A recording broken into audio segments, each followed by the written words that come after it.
Hello guys and welcome back to M&A Paranormal. Tonight we are in Morton Corbett Castle, and more precisely the cellar of Morton Corbett Castle.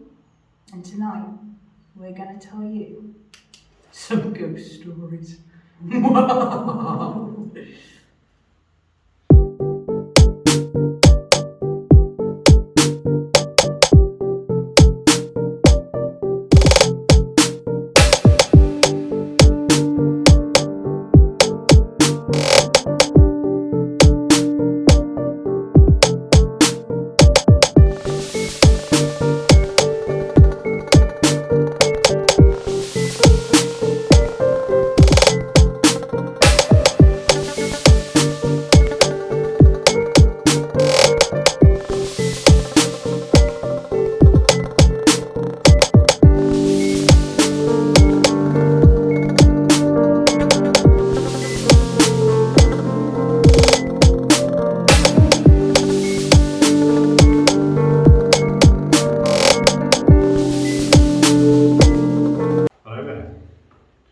I'll kick these ghost stories off.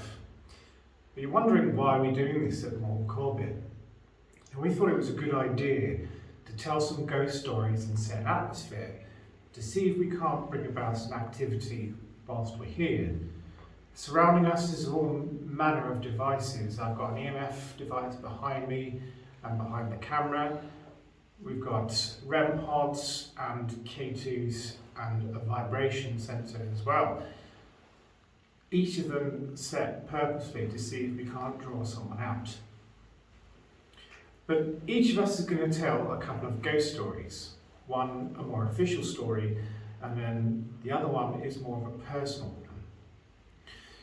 Now obviously my official story is one we've all heard before. It's a very, very famous place.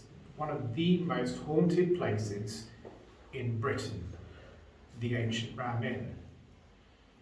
Now we all know John, the famous man from that place, and his stories of that building, about his encounters with the succubus and the incubus there, being tortured and tormented to the end of his life.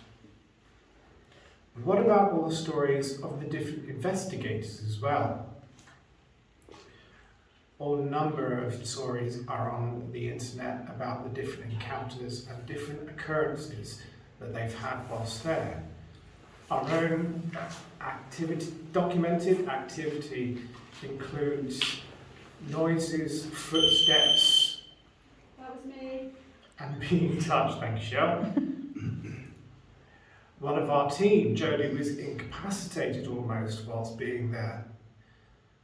Chloe herself, during the fear experiment, was led to tears whilst in the bishop room.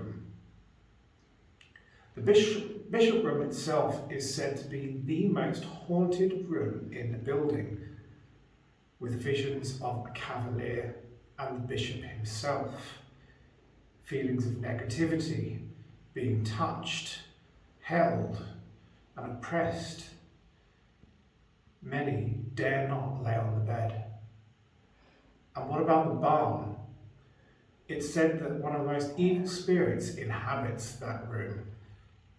Many dare not go in there for the things that they see and hear and feel.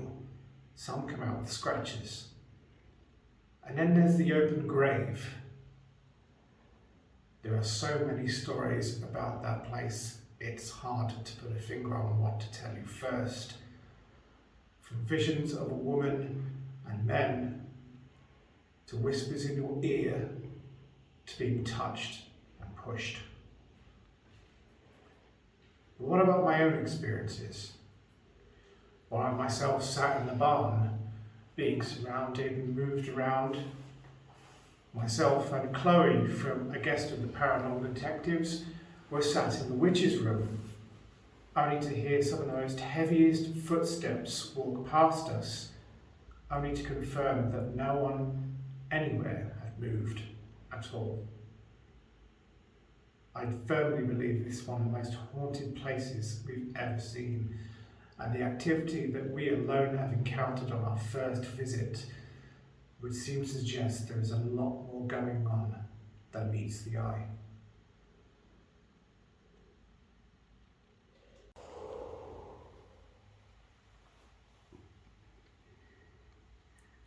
So my second story is more of a personal one. And this was the very first investigation site that me and Jodie tackled. It was the original tunnel. Now we picked it as just a means to do our first investigation, but what we would encounter was far beyond what we had expected. The investigation was interestingly split up into 3 visits, the first of which was myself and Jodie, on an occasion where Jodie was overwhelmed to such an extent we had to cut the investigation short because something seemed to be picking on him very quickly.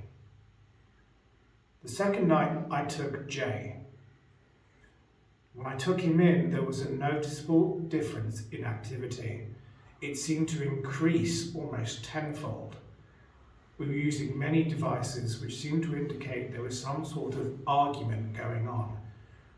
Spirit box activity would tell us to get out, each time it being a male voice. And every time we were asked to stay, it was a female voice that came forward. But nothing really much happened until the third night. I took Shell and Jodie with me this time. We returned to it being very quiet and boring up until we decided to leave. And as we started to make our way back to the end of the tunnel, male voices seemed to be encouraging us to get going and get out. But the argument itself returned. And as we seemed to rest near the entrance of the tunnel, the spirit box device I was using was disrupted.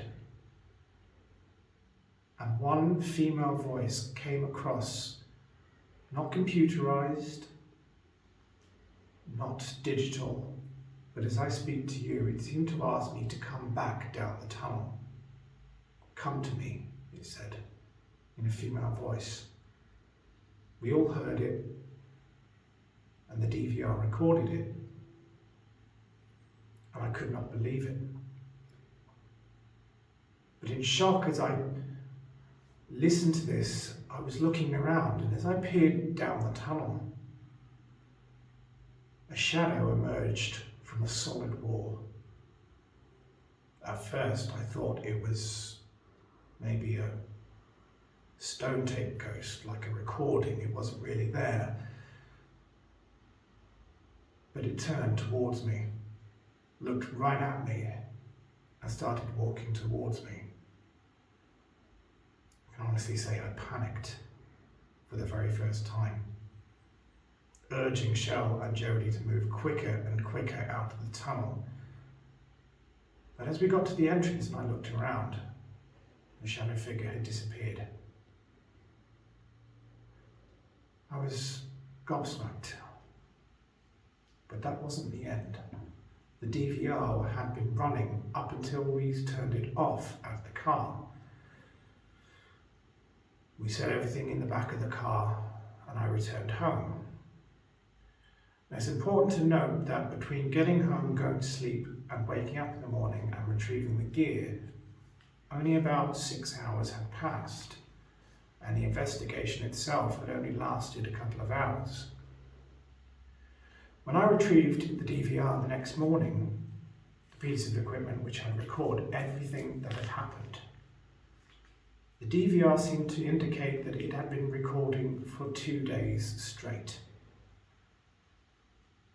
I couldn't believe it. I showed it to my parents, I showed it to Jode.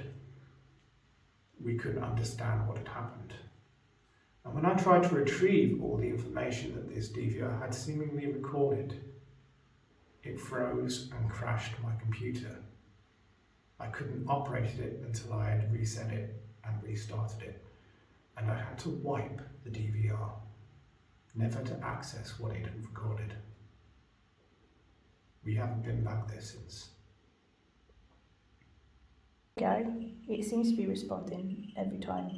Chris speaks. Yeah, in this conversation going. Easy. It seems it's going quiet and everyone's concentrating on it being silent. So I want you to give me 3 consecutive short bursts. No, there's one. So, 1, 2, 3. That's where you want to do it.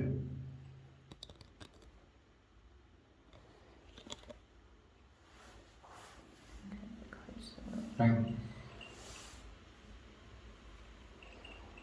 Can you reach it any higher? This is me up. To me. So between takes, we've just heard some footsteps outside. So Don't Chris go is. too close because the Let's have a grandfather look. goes. Let me turn some light on. That's better. Hello? And we thought we heard voices as well.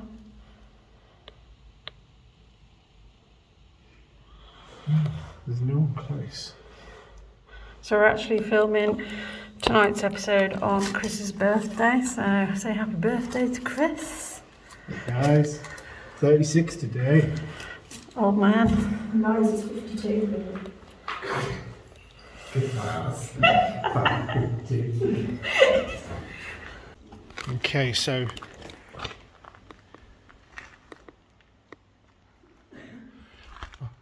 Shell's just heard voices the same as me.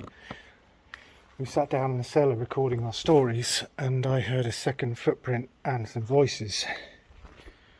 And now Shell has heard them too. So I'm just going to have a quick butchers around the place. Hello?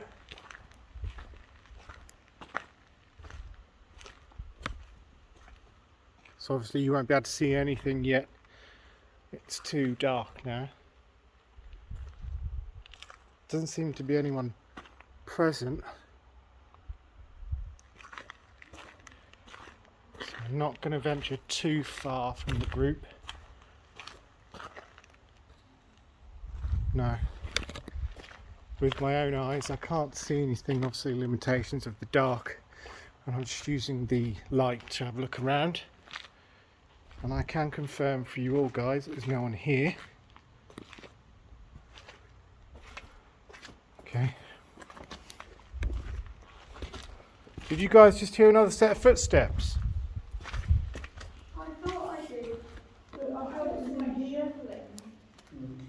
Yeah, shuffling was what I heard. Because I heard it just as I came back. I thought somebody was at the top of the stairs, so I turned around to look. I've got it recording. I thought one of you was at the top of the stairs, following me up. That's why I looked back. Nobody was there. Any spirits here with us now? Come and make yourself known. Set off one of our devices so we know you're here.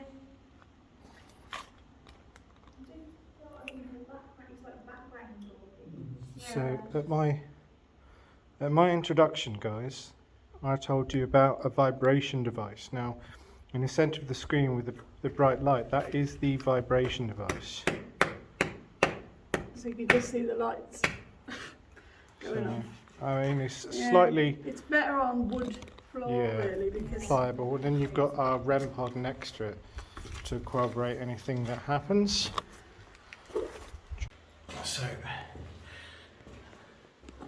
So obviously Fran got her own, got her own kit, started buying her own stuff.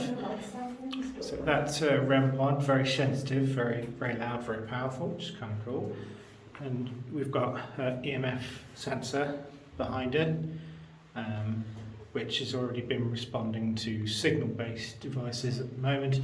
And obviously you've seen her vibration sensor out there next to our REM pod. And we've got our own little K2 next to us as well, so we're well covered. Okay, so a lot of people know there are a lot of hauntings around Shropshire.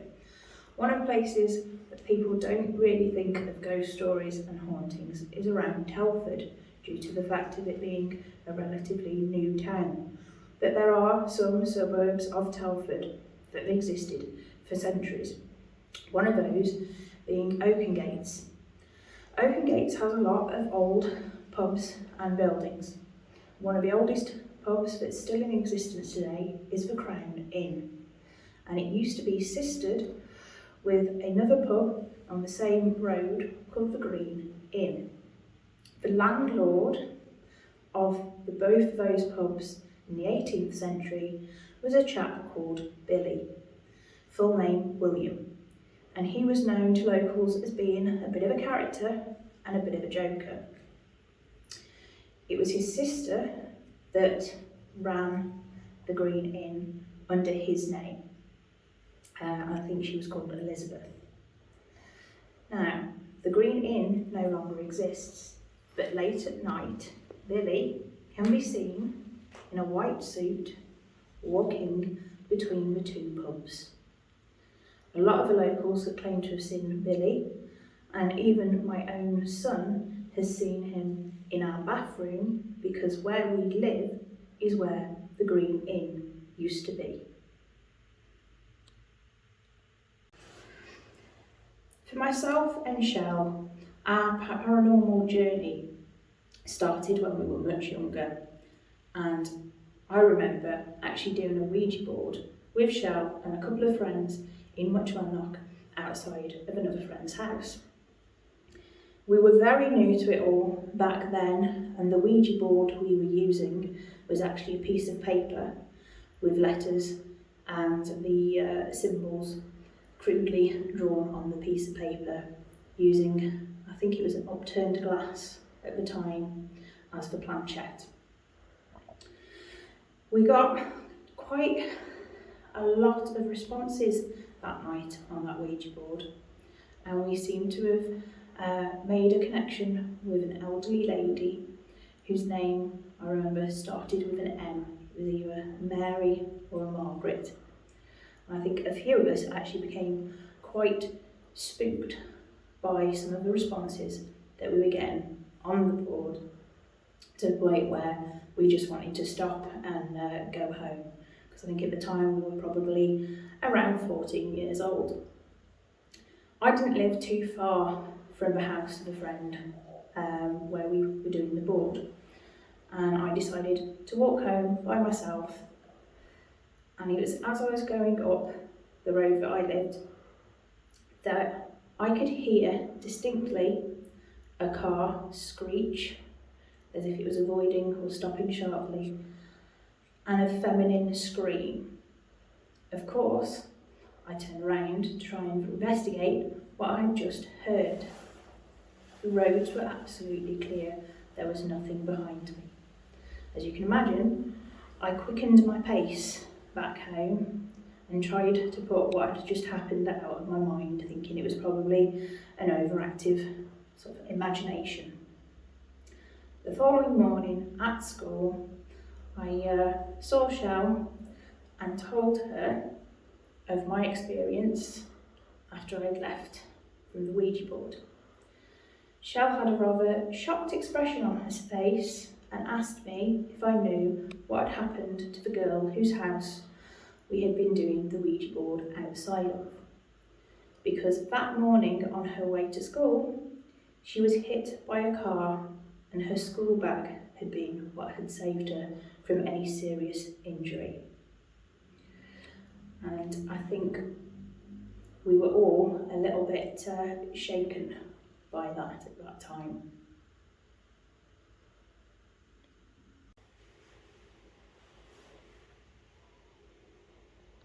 There's a definite cold spot in that corner.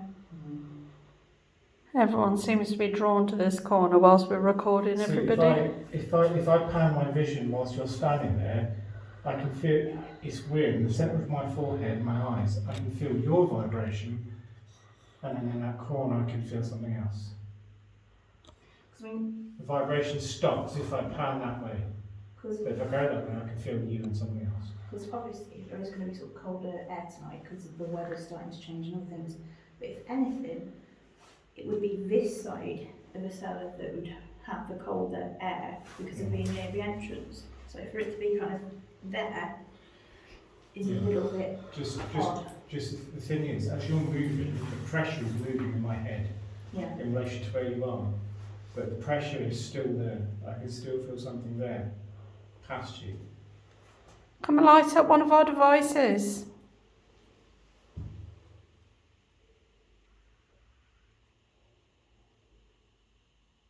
You were almost going to come next to me, weren't you?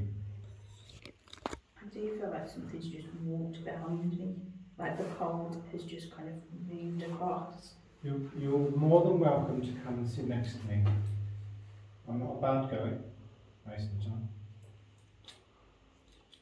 I welcome you to come and sit next to me and talk to me. Come and whisper in my ear. It's his birthday. Say happy birthday. I can hear voices again.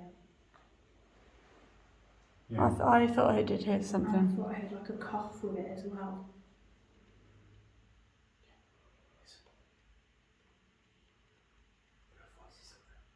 Someone's talking. The trouble is, if it was a human footprint, you would have heard the human footfalls coming in.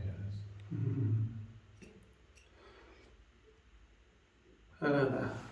And my story comes from these very walls itself. Now, Sir Robert Corbett died of plague in the late 1500s. Left the house to his Sir Vincent. Now the whole of England was in political disarray, and the Puritans, they were against the Church of England. Now Sir Vincent took in a Puritan called Paul Homyard. Out of the goodness of his heart, give him a home. And later on, his views become so radical that Sir Vincent decided to cast him out. Now, Paul Homyard lived in the woods, surviving on what he could, eating plants and whatever he could. And then when things got too much for him, he returned to Sir Vincent and cast a curse on this place that it would never ever be finished. No descendants of his family would ever, live in these walls. And you could say that the curse has been fulfilled. The curse is still being fulfilled because the place is in disarray and nobody has ever lived here, and none of their descendants have ever lived here either, because it's never been finished. Paul Homyard is rumoured to still walk around the walls of this building. Now, we did a ghostly tale of this place a while ago, and one of our best pieces of evidence was actually not a piece of evidence itself, but what happened to get it, effectively. Now, we were setting up some cameras to take to take video of, I think we were in the toilet block, I think we were in. And as we were setting up the cameras, one took a picture. And then when we were looking for this picture, the file was corrupt. We could say it took a picture of itself and it made itself corrupt so we couldn't see it. So we'll never know. Okay, now my personal story comes from when I worked at the spa shop in Morton. There's evidence, all this is online, so you can actually look at this up if you want to, but I'll tell it to you. I was in the shop one day. I mean, we were having a refit at the time, and the whole place had been, dug up and everything, and they actually found remains underneath the floors of the place, because we think it was a kind of a burial ground for something, for like a monastery or something like that. So I was just going around my daily routine. You know, I was at the back, pretty much just doing the washing up for the day because they'd left everything for me to do as normal. And then I thought I saw something in the corner of my eye. I turned round, there was an apparition. It was of a female, I think female in like a hooded robe, and it just was there. And I thought to myself, that's not real. So I turned away, looked back, there was nothing. I thought to myself, it could have been my imagination, but I'm 100% sure, really 100% sure that I did see something. Now, after this had happened, they decided to get a paranormal team in to do a proper investigation of the place. We held a vigil. Throughout the time they were there, they had the equipment like what we use around the place, and they actually recorded a voice in the office, and we couldn't quite make out what it was said, but what we think it said was your time is up, but it was like your time's up, like that. So. And I can just say that that's all genuine because I was there that night as well because I worked at the spa, and there was myself, Jodie, and the manager at the time, another Michelle. Yeah. And we were sat in the office and we thought we'd play back the tape recording they got going. It was the old-fashioned cassette tape recording, and we played it back, and from the majority of it there was nothing going really the same as it, but then we all heard it, and it definitely was exactly how Jodie says it. Yeah. Your time is up. Yeah. It was quite quick. Time's up. Like that.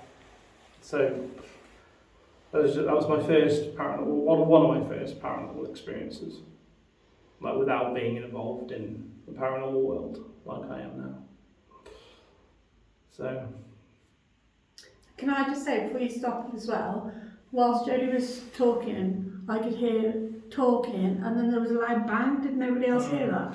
I thought it was Chris again, but that's no offence. So I heard the talking, I do apologise. The talking was genuine, I could hear it myself. I was trying to figure out where it was coming from. The bang was me belching again, so I'm drinking beer. Yeah, I thought, Birthday beer, unfortunately, but the talking is constantly coming from behind me at the top of the stairs. Yeah, I'm hearing that too. It's a lot of.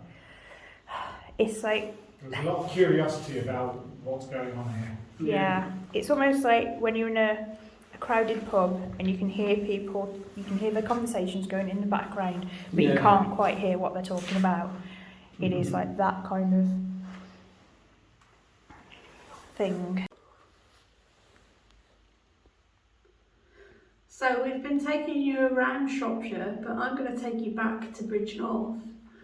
And this story is about a pub in Bridgnorth called the Bella Vista. Now, originally this pub was called the Magpie Inn, and it's located on Cart Way in Bridgnorth, which is the big, long, steep bank that goes from High Town down to Low Town. And the Magpie is next to the river in Low Town.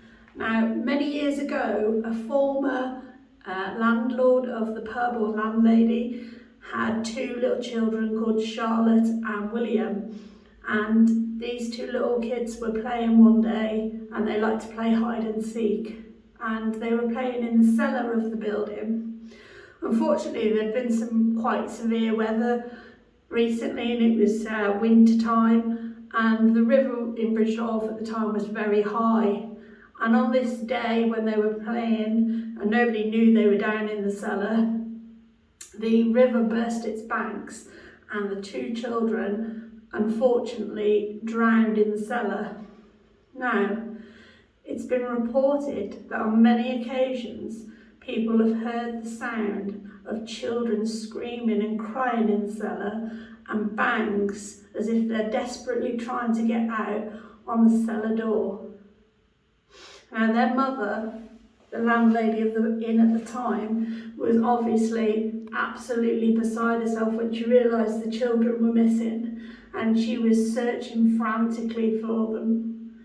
It is believed, and she's been seen quite often dressed in black, mourning her children, searching not only the inn itself, but also she's been connected with the ghost known as the Lady in Black, who's frequently seen running up the cartway. She could be the mother desperately searching for her children.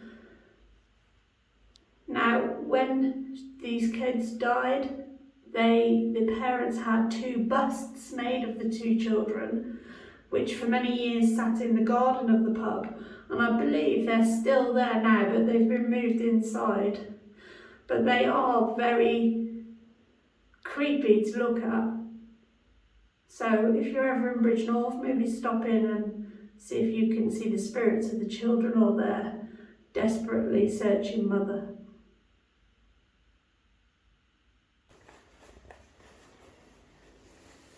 The reason we decided to do, I'm just going to talk because sometimes it seems to go off when we're talking.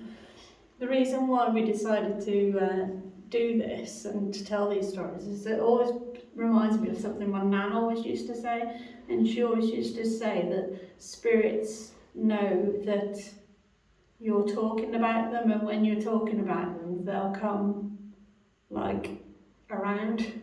So although we're not specifically, well Jodie did, but we're not specifically talking about these spirits, we are talking about spirits in general, so maybe it does draw their activity.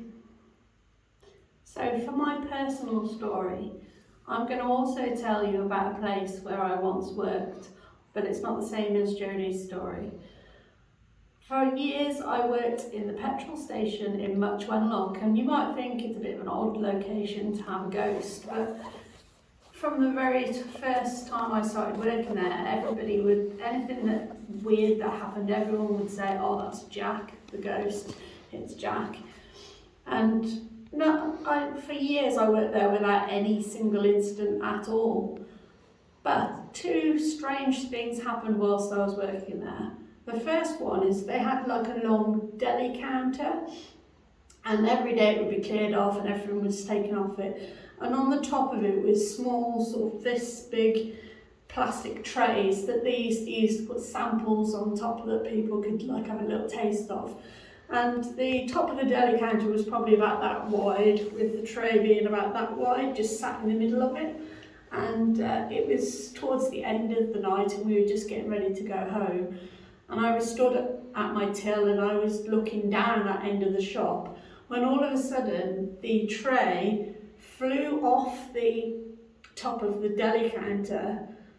It sort of stayed stationary in mid-air for a few seconds before dropping to the ground all of a sudden. So if it had fallen off, you'd expect it to sort of slide off and clatter down the side, but it didn't. It flew off, stayed still for a second or 2, and then just dropped to the ground. And that was the first weird thing that happened to me in the shop. The second thing was probably a few weeks later, and I was on the till with a colleague, and she was on the main till and I was on the second till, and we were getting ready to close up for the night, and I'd turned off all my till and everything, and I'd been round and shut everything down that we needed to do and whatnot, and I was just going back to where she was on her till, and there was not a soul in the shop. The door was locked, most of the lights were off, and as I walked round to her, I saw very clearly a tall man stood right in front of her till with a large hat on, like a large brimmed hat. Only for a second or 2, and then it disappeared. And I said to my colleague, I said, oh my God, I've just seen a man stood in front of your till. And she was like, oh my God, don't say that, you know. She was like, come on, let's get out of here, and that sort of thing. But ever since that day, it always sort of spooked me out when I was locking up myself, and anyone who's ever worked with me would tell you that they always used to laugh that I was a paranormal investigator, because to lock up the shop at night we'd have to turn all the lights off upstairs and then walk all the way downstairs to get out, and once all the lights are out it's pretty much pitch black, so I used to run from the upstairs to the downstairs because you'd have to go on your own while the other person opened the door and whatnot for you. So I'd literally run down to the door because it freaked me out that much. But yeah, so those are kind of strange experiences. And then it was probably a year or so before I left. It was Christmas time, and in Muchbudlock there's always like a Christmas market. And this lady came to the till, and she was probably in her 80s herself, this lady. And she said, "Oh, my dad used to own this garage." Now, bearing in mind, it's changed a hell of a lot since then because they've had numerous refits, they've built extensions, it's completely different now to how it was in those days. But she was like, "Oh, really?" I said, "Oh, really? That's nice." And she was like, "Yes." Excuse me. His name was Jack. And I was like, "Oh, that's funny because everyone always says there's a ghost here called Jack, and anything weird happens, they always say, 'Oh, that's Jack.'" And she laughed and she goes, "Yep, that's my dad." And I explained to her the figure that I saw, and she was like, "Yep, that was my dad." So that was kind of interesting and pretty cool. But that's my spooky story. So as always, as soon as we turn the camera off and start talking amongst ourselves, we get activity on the devices. Just The claiming red typical. pod, sorry, not the red pod, the ear sensor has just been going on. And all of the phones are on airplane mode as well, so there's no sort of signals coming in and out of the phones. One thought did occur to me. Are you asking us to leave?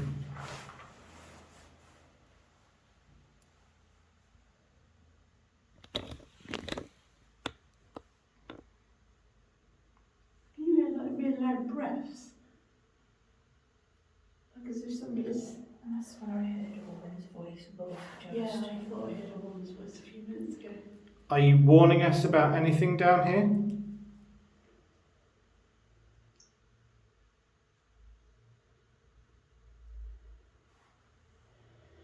Are you wishing for an invitation into our conversations?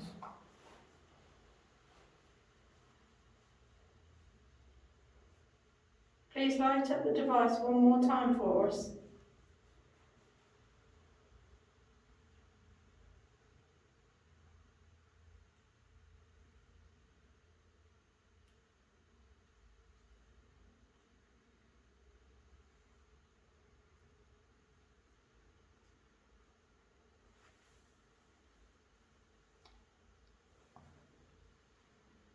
She heard a footstep behind. I've just heard a clicking behind me. I think that's shuffling then. Well, we thank you for the activity you have given us here tonight. Thank you. Yes. And as well as to the spirits of this place, but also the viewers watching, we really hope you've enjoyed this different episode from us tonight. If you'd like to see more of this thing, leave us a comment and let us know. But from us, that's a good night. Bye. Bye. Bye.